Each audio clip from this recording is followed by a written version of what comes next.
Bismillahirrahmanirrahim. Assalamualaikum warahmatullahi wabarakatuh. Salam guru penggerak. Pada kesempatan kali ini saya akan memaparkan hasil tugas dari modul 1, yaitu demonstrasi kontekstual pemikiran filosofis Ki Hajar Dewantara.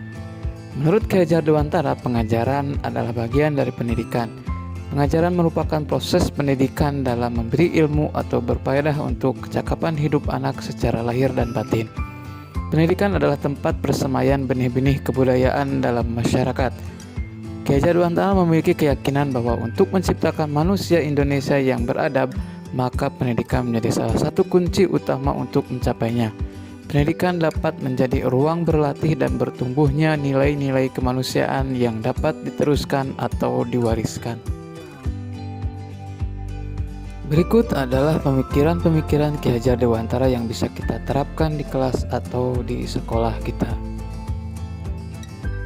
Yang pertama, menuntun anak sesuai kodratnya. Tugas pendidik bukan menuntut, tapi menuntun murid sesuai kodratnya pada keselamatan dan kebahagiaan yang setinggi-tingginya. Seorang pendidik harus menjadi pamong yang bisa menuntun dan mengarahkan anak agar tidak kehilangan arah dalam belajar, supaya tidak membahayakan dirinya. Pendidik juga harus memerdekakan murid dalam belajar. Anak-anak harus merdeka dalam belajar sesuai bakat dan minatnya masing-masing. Anak-anak harus dikembangkan sesuai dengan potensinya masing-masing.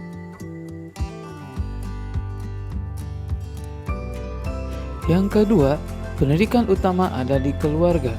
Keluarga menjadi tempat yang utama dan paling baik untuk melatih pendidikan sosial dan karakter baik bagi seorang anak.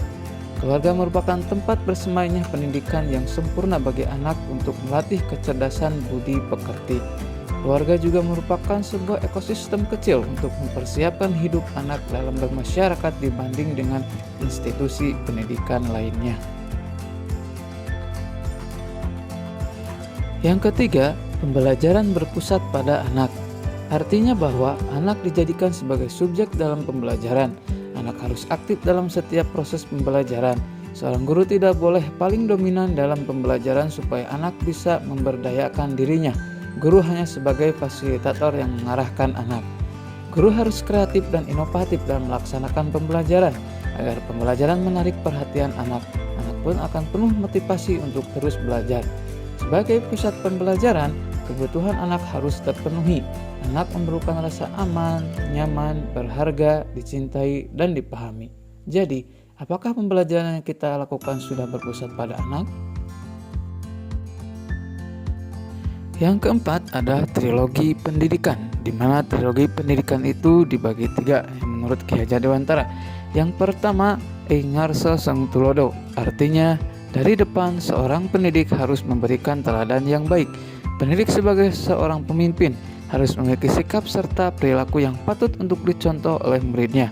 Selain mengajar dan memberikan ilmu, kita sebagai pendidik harus memberikan tauladan atau contoh yang baik kepada murid.